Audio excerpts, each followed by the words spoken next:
The bedroom door was locked from the inside. That was what Matt Baker told the police. He said he had to pick it open with a screwdriver to reach his wife. For more than a year, that locked door and the typed note beside the bed was enough to close the case. Kari Baker had taken her own life. Everyone believed it. Everyone except the people who knew her best. It was just before midnight, in the early hours of April 8th, 2006, in Hewitt, Texas, a small, deeply Baptist community about 10 miles south of Waco. Matt Baker called 911 to report that his wife was not breathing. EMS, what's your emergency? My wife is laying in the bed. Her lips are blue, hands are cold. Are you in there with her right now? Is she conscious? The note that says I'm sorry, basically. I put my head to her chest and didn't see or feel her chest rising. No air coming out. Felt for pulse. Nothing. Okay, listen carefully. I need you to get her laying flat on her back on the ground and remove any pillows, okay? Okay, put her on the floor. Correct. The bed now. Put her All right, she needs to be on the floor, yes, sir. Okay. I need to get a hold of her parents. They live in town, and I want them to come over and be with the kids. Get somebody else started on this, okay? Thank you. By the time paramedics reached the house, it was already far too late. Kari Baker was 31 years old. She was an elementary school teacher, a Sunday school teacher, the wife of a minister, and the mother of 2 young daughters who were asleep down the hall while their father made that call. To the officers who arrived that night, the scene seemed to tell its own story. A bottle of over-the-counter sleep aid on the nightstand, a typed note. A husband who said his wife had never recovered from a grief that had been hanging over their family for years. The case would be closed within hours. It should never have been. Before she was a case file, before she was a headline, Kari Baker was a young woman from Central Texas with a steady, ordinary life that she had built carefully and loved deeply. She was born Carrie Lynn Doolin, the daughter of James and Linda Doolin, a couple who would later become the most important people in this entire story, though no one could have known that yet. Kari met Matt Baker while they were students at Baylor University in Waco.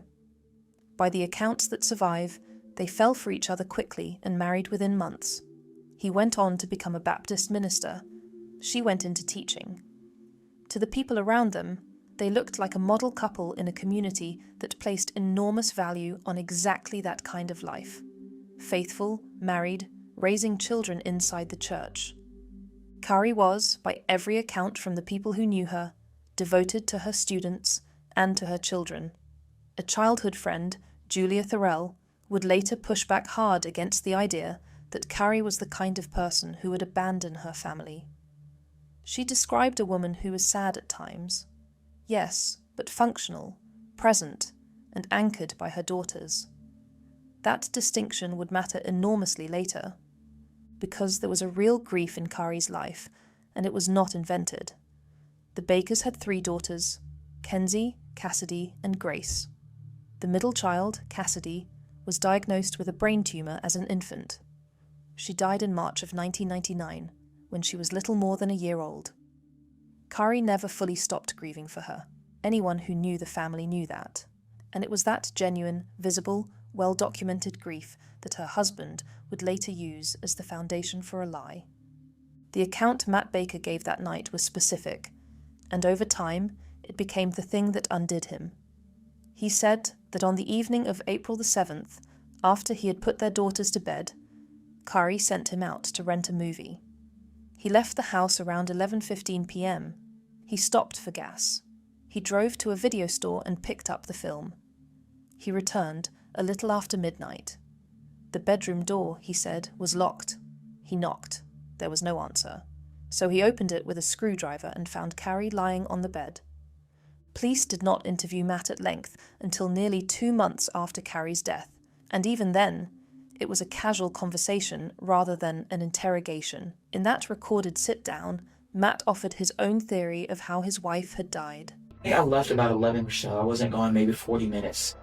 I question where she would have taken the medicine. Personally, this is my opinion. I don't think the medicine is what killed her, and that was knocked out enough and choked. So no, I don't know if that's just me trying to put stuff together to make it, I don't know. The Justice of the Peace, Billy Martin, consulted with the Hewitt police, and ruled the death a suicide. He did not visit the scene.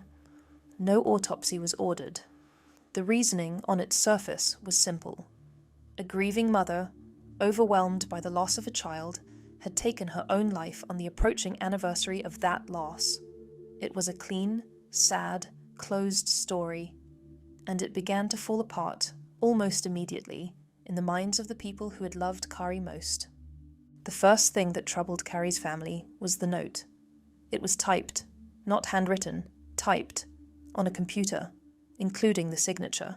For a woman who, by her family's account, wrote things by hand, that alone was strange. But it was the content that stayed with them. The note apologized. It said she was tired and wanted to sleep. It asked for forgiveness. It told her daughters and her parents that she loved them. And it praised Matt. Bill Johnston, a former federal prosecutor who would later work for the family, put the problem plainly. He said the note praised Matt and blamed Kari, and that those tones, set down in an unsigned typed message, were deeply suspicious. Kari's loved ones also noticed grammatical and spelling errors in the note. Small things, but things that did not read like the careful, educated woman they knew, a third-grade teacher with a master's degree. And then there was the simplest objection of all, the one Kari's mother kept returning to. Linda Doolin did not believe her daughter would leave her 2 living children behind. Cassidy's death had broken Kari's heart, but it had also given her 2 more reasons to keep going. The idea that she would walk away from Kenzie and Grace did not fit the person they had known her entire life. The family raised these concerns. At first, very little happened. The case was closed, and reopening it would mean asking the authorities to admit they had gotten it wrong. As the family began searching for anything the investigation had missed, they found something that read, in hindsight, like a warning. Tucked in the margins of Kari's Bible was a handwritten prayer she'd written only days before her death.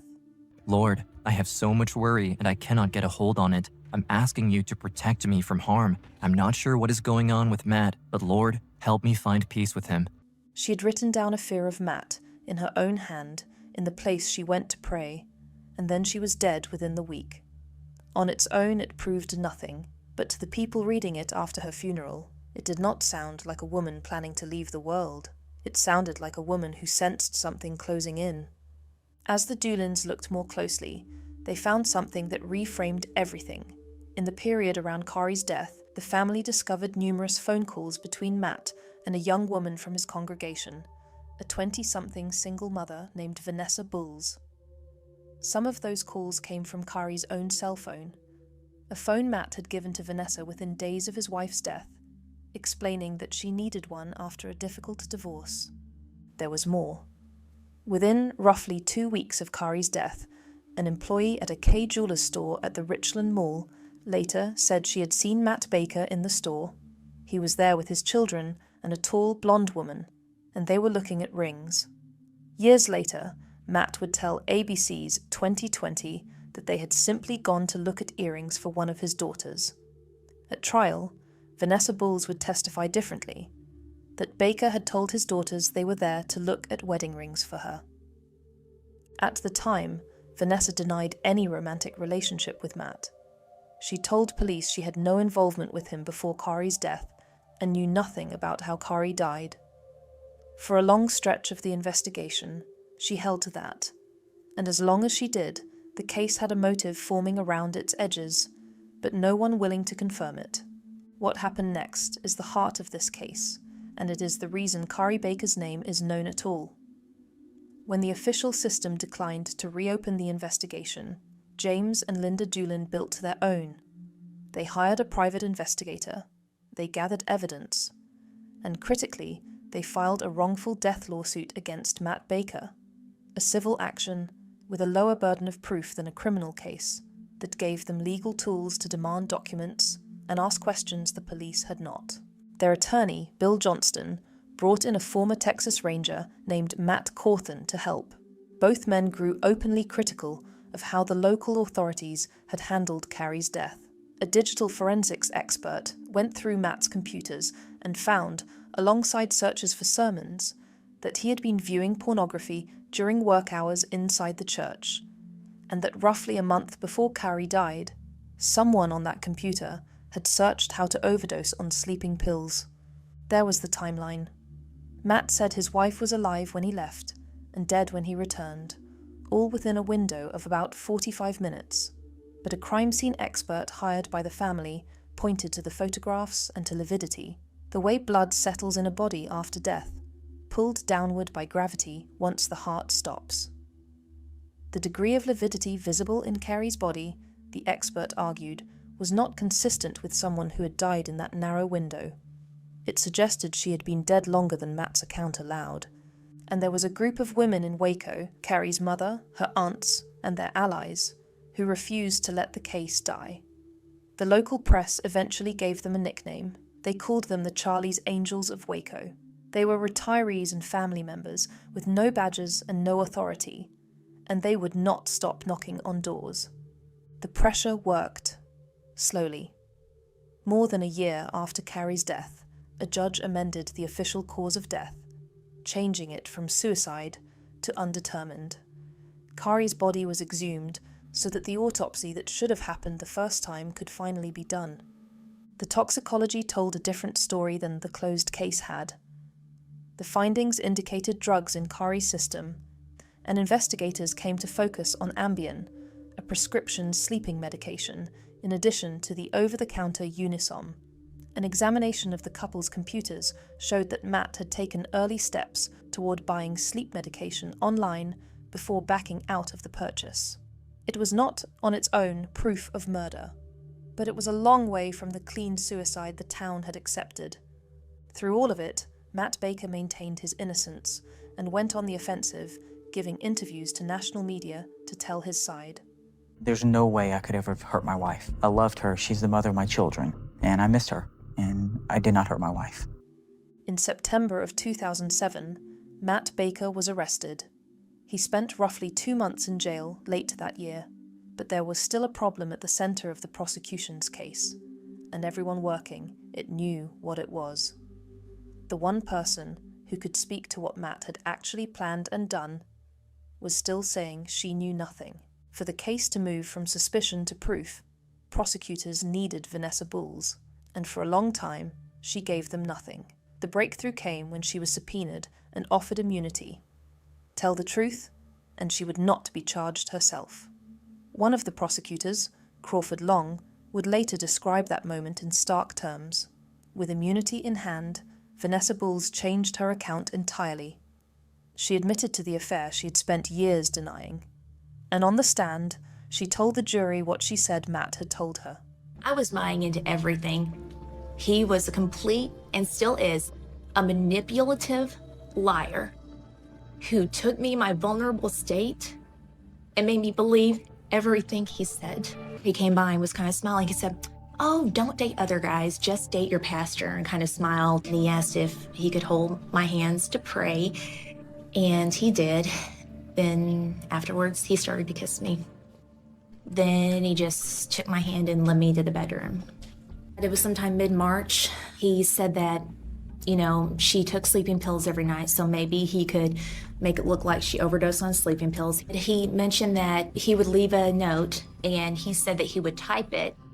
And I said, "That's never gonna work, you're gonna be caught." And he said, "Oh no, she types everything." She just asked Matt, "Well, why are you trying to kill her? Why don't you just get a divorce?" And he told her that he would never be able to preach again. I guess in his mind, a divorce was worse than actually committing murder. He had gotten big horse pills. He said he emptied out all the contents and put crushed Ambien in them. He said he handcuffed her to the bed, started kissing her and touching her all over until she fell asleep. Then he said he got the pillow and put it over her face. What did he say happened next? He said that he thought she was dead, and he just said she just took one big ass for air, and he said, "Oh," and then put the pillow back on her face, except he did this with his hand to be sure that he suffocated her. He said that he set everything up, locked the door, and left. So you knew that Friday April 7th of 2006 was the day that he was going to try it again. I knew he was going to try it then, yes. All right. In truth, who would believe me? He was a preacher. And so I felt like I was stuck. A few days after her grand jury appearance, Matt Baker was indicted for murder. According to one account from the period, when word spread through Waco, the town's jaw collectively dropped. The beloved minister, the grieving widower, was going to stand trial for killing his wife. The trial began in January 2010 at the McLennan County Courthouse. By then, the case had drawn national attention, and Matt Baker still carried real support in his deeply religious community, where many simply could not square the man they knew with the crime he was accused of. In Texas, the jury also decides the sentence in a separate punishment phase, and it was here that the full shape of who Matt Baker was came into view. A series of women took the stand, by one account, no fewer than 12, and described unwanted sexual advances from Matt Baker, some dating back to his years in college. He came up from behind me, put his hand on my breast. I pushed him away, told him no. He tried to kiss me, told him no. I remember having to use all my strength to try to keep him off of me and from taking my clothes off. Including Laura Wilson, the student trainer who worked alongside him in college. He took his hand and began running it up my thigh and between my legs. The man the community had trusted as a spiritual leader, the man who had been welcomed into Kari's family as a son, had spent years, according to this testimony, using his position to pursue women who came to him for guidance. The jury deliberated for roughly 7.5 hours. They found Matt Baker guilty of murder. At sentencing, Kari's mother addressed him directly. Matt, she loved you. And then you took her from us, Matt. You discarded her like she was yesterday's trash. You murdered the mother of your children. The jury sentenced Matt Baker to 65 years in prison. Matt Baker has never admitted guilt. From prison, he has maintained that he is innocent and has filed appeals, blaming his mistress, his trial lawyer, the judge, and his in-laws for what he describes as a conspiracy that sent an innocent man to prison. The courts have not agreed. His conviction was upheld, and he remains incarcerated in the Texas prison system. Under his sentence, he will not be eligible for parole for decades. The two daughters at the center of it all, Kenzie and Grace, who had slept down the hall the night their mother died, became the subject of a long and painful custody battle between their two sets of grandparents. They were ultimately raised by Kari's parents, James and Linda Julin, the same people whose refusal to accept a lie had exposed the truth about how the girl's mother died. The people who refused to let that stand were not detectives or prosecutors. They were her parents. She was an amazing mother. And she would fight for any of us. And I just wanted everybody to know the truth. In the end, the truth they fought 4 years to prove was simple and terrible. The woman the town believed had given up on life had not given up on anything. It was taken from her, in her own bedroom, by the person who was supposed to love her most.